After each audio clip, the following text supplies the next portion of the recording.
Welcome to the Vetiver Vibes podcast. We're your hosts, Nikki, Rachael, and Rhonda, certified clinical aromatherapists coming to you from Ontario, Canada, and on the internet everywhere. This episode is brought to you by Essentria, a leading online school for aromatherapy. Essentria is your go-to source for clinical aromatherapy certification programs that are recognized by NAHA and the Canadian Federation of Aromatherapists. If you want to learn more about how to use aromatherapy with kids, check out their website, www.schoolofessentria.com. We're excited that you've given your time to be here with us, knowing you'll get the best essential oil scoop. Welcome to Vetiver Vibes. I'm Rachael Dean, and I'm here with Nikki Fraser.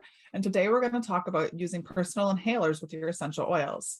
So Nikki, why don't you start us off with letting us know why we might want to use a personal inhaler as opposed to some of our other essential oil delivery methods?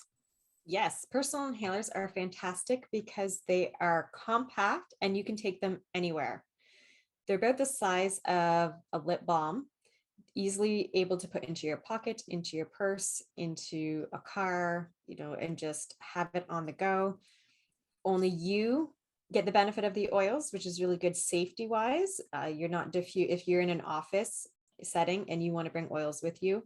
Diffusing in an office setting often isn't safe because you don't know anyone else's health history. And so diffusing something could actually trigger a health condition for someone else, whereas using a personal inhaler, you're the only one getting those benefits, which is fantastic. Awesome. So how do you go about making a personal inhaler? This is the easy and simple part of it. So personal inhaler, if you're on the YouTube video watching this is kind of what it looks like. For anyone on the podcast, is, like I said, it's just the size of a little lip balm container. There is a top part, that's the lid. And so what I have here are the cheap little plastic ones. You can get glass ones, you can get all kinds of different ones. These are the most common. They are the least expensive. They don't have any metal in them. Sometimes the oils, especially some people put salt in them also, and the salt can corrode the metal. The glass ones are absolutely beautiful, but these ones are just really nice, compact. Like I said, they're just the easiest ones to find and the cheapest ones.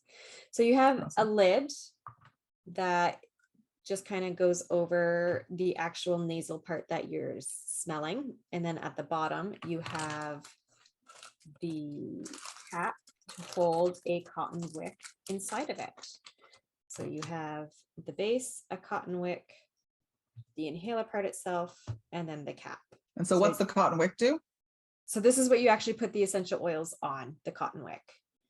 And how do you know what to put on and how much to put on? So this is where, the art of blending comes in, whatever you're looking to do.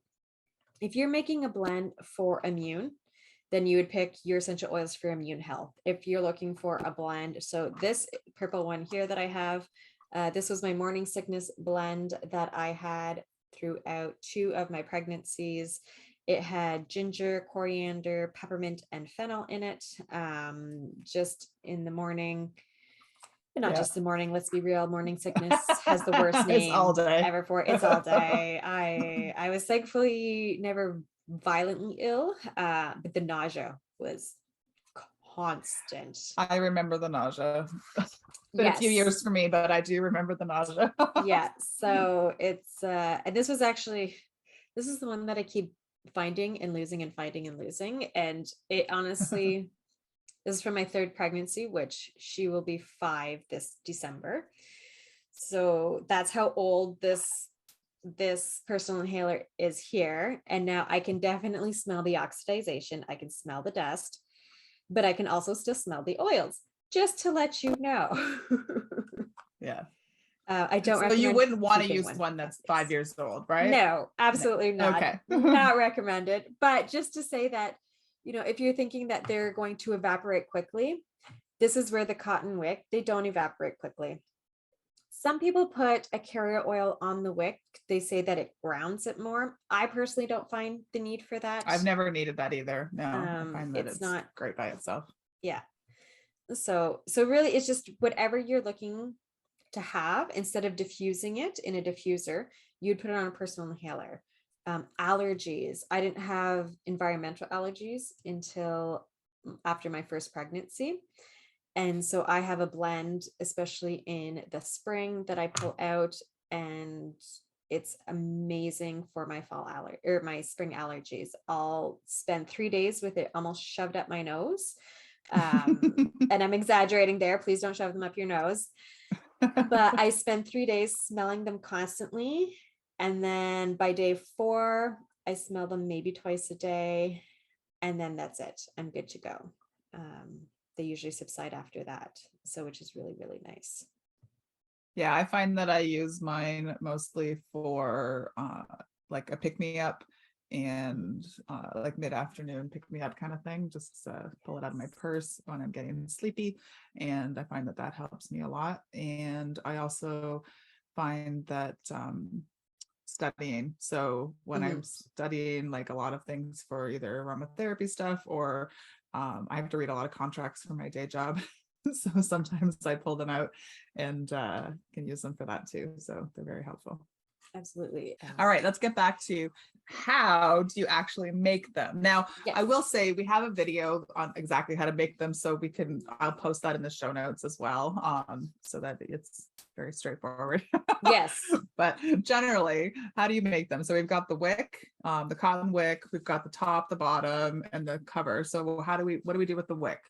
So the easiest thing to do is, if you have a little glass container, I just happen to have a glass plate beside me. So honestly, I would just put it on a glass plate or in a glass bowl, anything like that. Just drop about 10 to 15 drops in total onto the wick, just spreading it out throughout. So if you have 4 essential oils, whatever the blend is that you're making, then you can drop them all onto the wick. Once that's done, you can use a pair of tweezers if you really want to, especially if it's not for yourself. Pick up the wick and just pop it into the personal inhaler part itself. And then you put on the base just to hold the wick in. You snap it into place. And then you've got the lid that you can put on, and don't be like me and forget to label it. And then you have to label it. I have lots of stuff that I don't label, and then I'm like, what is this? And I'm smelling everything to remember what it is. And then it's easy as that. You just unscrew the lid, and to actually use it, this is where I'm a big believer in 3 deep breaths. So you just hold it in front of your nose. Like I said, not up your nose, in front of your nose, just so that it's kind of, I don't know, a good 1 to 2 finger widths apart, like away from your nose, and just take 3 deep breaths, centering yourself and really also tapping into what you're using this for. So Rachel, you said for studying, right? Or just concentrating. So then it's just like, and just visualizing yourself studying, concentrating, doing what you need to do, and then exhale. And just 3 deep breaths like that.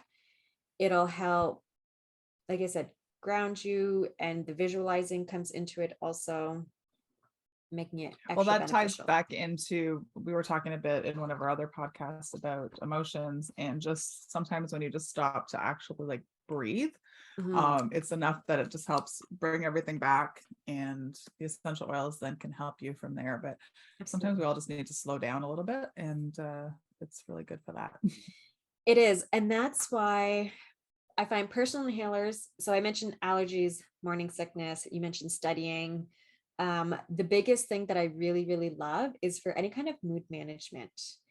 Our emotions are directly related to our mind frame and how we shape things with our mind. So, 2 people can experience the exact same situation, but how we perceive it or how we can wrap our mind around it, 2 people experiencing the same thing can react drastically different. So if someone... That's called dialectical thinking. It is. Thank you for that, because it was slipping my mind. And so this is where, using that personal inhaler, if you are feeling depressed or anxious, or stressed or anything along those lines. You know me, I love having my happy oils with me. So Exactly. definitely a personal inhaler filled with happy oils is my way to go. Absolutely. And this is when those first feelings of like, oh, like I can't get out of bed, or I can't focus on this, I can't focus on that because the stress is too much. You can't get out of your head. Reaching for the personal inhaler, taking those 3 deep breaths, you're grounding yourself, but the oils, the happy oils are elevating you up. They're hitting, the smell is going to your olfactory, which is then sending the message to all the other parts of the brain that's needed. And, your body is then reacting to the essential oils, which is what we want. Definitely. It makes it totally worthwhile to have these in my life. It does. Such a drastic change for sure. And especially if you're trying to bring back certain memories also, like we've talked about on other episodes, there's a lot of memories that come with smell. So if you're in a stressful situation and you want to think of a happy moment, finding the oils that you associate with a happy moment, once you smell them in your personal inhaler, you'll be more easily brought back into that happy moment. Well, also that's why they suggest using like rosemary for studying, because when you use it, and if you use it every time you're studying and then you go and write your exam, say, and you smell it, then it brings back all of those times. So, if you really hate rosemary, find another oil that would work too. But yeah, those are definitely helpful ways that you can use them for sure. And also having something like that, ideally a teacher will not be upset that you bring in a personal inhaler because it's not going to affect anybody else, but it can help you for sure. Exactly. And you just said teacher, like this is perfect for a lot of high school kids. So many high school kids with the hormone peaks, the drama. As a high school counselor for many, many years, the amount of stuff that I've seen is always interesting. And having something like a personal inhaler, giving that to your high school kid is perfect, where they can just, step out, take a breath, and then go back into what they need to be doing and focusing on. Awesome. Is there anything else that you think that we need to hear about, Nikki? The only other thing is these little ones are pretty much a one-time use. The glass ones that I mentioned, those can be reused several times, but these little ones, you could maybe use them a couple of times if you're re-putting in the same blend, things like that. And then they would be good for about 6 months to a year, I would say.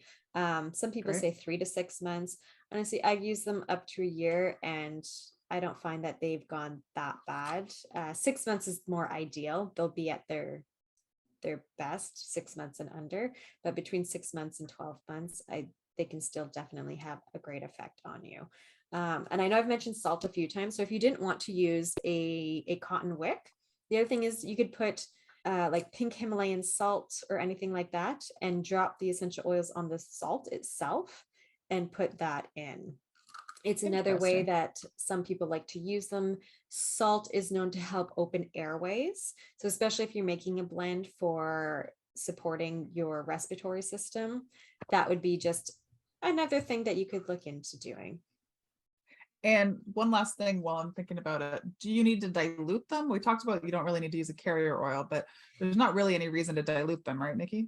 No, because we're not putting them on our skin, right? We're just inhaling them. And as I said, some aromatherapists like to add carrot oil to it. They say that it just helps anchor the aromas. But myself, I've never found the need and I've never noticed the need to do that. So it's optional. People can try that if they want, for sure. Yeah. Awesome. Like I said, about 10 drops. The other thing, children, you could do more around 8 drops. Something like that, 8 to 10 drops. Adults, about 10 to 12 drops is what I would put in the inhaler. Well, thank you very much, Nikki, for having this lovely talk today. So thank you for tuning into Vetiver Vibes, the Essential Oil Scoop. I'm Rachael Dean, and we will see you next time. Bye. Bye. This episode was brought to you by Essentria. a leading online aromatherapy school. You can join the free Introduction to Essential Oil course at www.schoolofessentria.com. If you love this episode or you got a lot of value out of it, please make sure you share it with someone in your community who you think will enjoy it too. If you haven't already subscribed or reviewed the show yet, please go over to your preferred streaming platform and hit subscribe, then leave a review. This is the best way to help support us, and we appreciate it. Email us with a screenshot of your review, and you will be entered into our monthly draw for a free mini course. This podcast is for information purposes only. We are certified clinical aromatherapists and holistic health professionals. If you have a medication concern, please refer to your health team. Everyone's health is unique to themselves, so the topics and suggestions stated may or may not apply to you directly.